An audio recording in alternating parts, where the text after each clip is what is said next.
আসসালামু আলাইকুম রহমতুল্লাহি বারাকাতু। দারসে লাতায়েফে আশরাফির এ পর্যায়ে আমরা আজকে ওলামায়ে দুনিয়া এবং ওলামায়ে আখিরাত নিয়ে আলোচনা করব, যে দুনিয়াদার আলেম কে আর আখিরাতমুখী আলেম কে।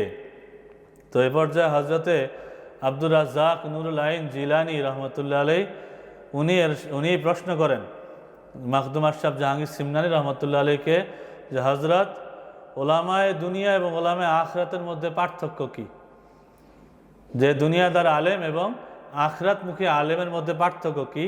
তো মাখদুম আশরাফ জাহাঙ্গীর সিমনানি রহমতুল্লাহ আলাই উনি উত্তর দেন যে ওলামায়ে দুনিয়া হচ্ছে নকল রূপার মতো, দেখতে রূপার মতো কিন্তু আসলে রূপা না।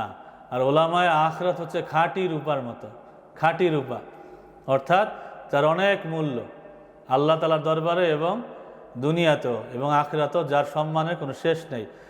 এবং তিনি বলেন যে আলেম বিল্লাহ, যে আল্লাহ পাকের ব্যাপারে যিনি এলেম রাখেন আর যিনি শুধুমাত্রই আহকামের উপরে এলেম রাখেন, অর্থাৎ শরীয়তের হুকুমের উপর যে এলেম রাখেন, আর যিনি শরীয়তের হুকুমের উপর আমল করতে করতে আল্লাহ পাকের মারেফত যিনি হাসিল করে ফেলেছেন, এই দুই প্রকারের আলেমের মধ্যে পার্থক্য হচ্ছে শ্রোতা এবং দর্শকের মতো।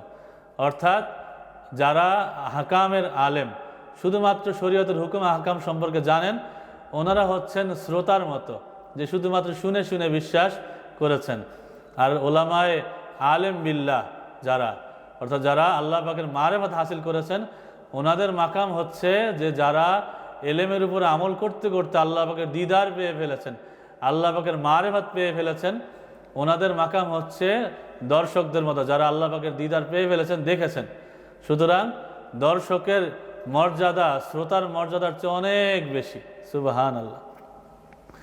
এবং তিনি আরও বলেন যে ওই আলেম যে দিকহারা বিভ্রান্ত, যে নিজেই দিশা জানে না, কিছুমাত্র কিতাবের লাইন জানে, অথচ আমলের দ্বারা নিজের সিনাকে নুরানি করেনি, আল্লাহ পাকের পক্ষ থেকে, রসুলের পাকের পক্ষ থেকে অলি আল্লাহর দেখানো দিশা অনুযায়ী যে রাস্তা খুঁজে পায়নি, এই রকম আলেমের অবস্থা হচ্ছে ওই নৌকার মতো, যেই নৌকা ডুবে যায় তার যাত্রী সহকারে।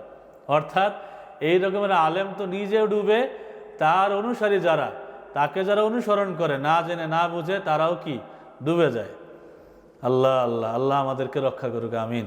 এই পর্যায়ে মাখদুম আশরাফ জাহাঙ্গীর সিমনানি রহমতুল্লাহ আলাই আলোচনা করেন যে ওই আলেম, যে আলেম এলেম হাসিল করে কিন্তু আমল করে না, বে আমল আলেম আইনায়ে কালইস্ত।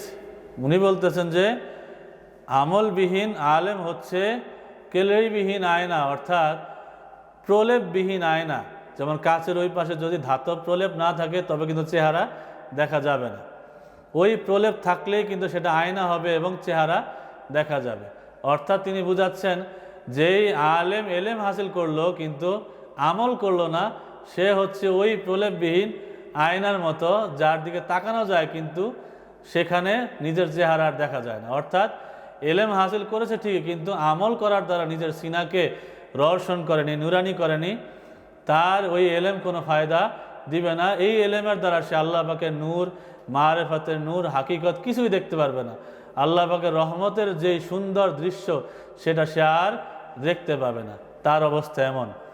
এবং এই পর্যায়ে উনি বলতেছেন যে ওলামায়ে আখিরাতের উচিত, আখিরাতমুখী আলেমের অবশ্যই উচিত যেন সে এলেম হাসিল করতে করতে অবশ্যই যেন এলেম যতটুকু সে অর্জন করেছে সে অনুযায়ী যেন সে আমল করে। আমল করলে সে আমলের নূর তার সিনার মধ্যে আসবে এবং সেই নূরের সে আল্লাহর রহমত, আল্লাহর মারিফাতের নূরকে দেখতে পারবে। সুবহানাল্লাহ। আল্লাহ তাআলা আমাদেরকে এই এলেম অনুযায়ী আমল করার তৌফিক দান করুন, আমিন।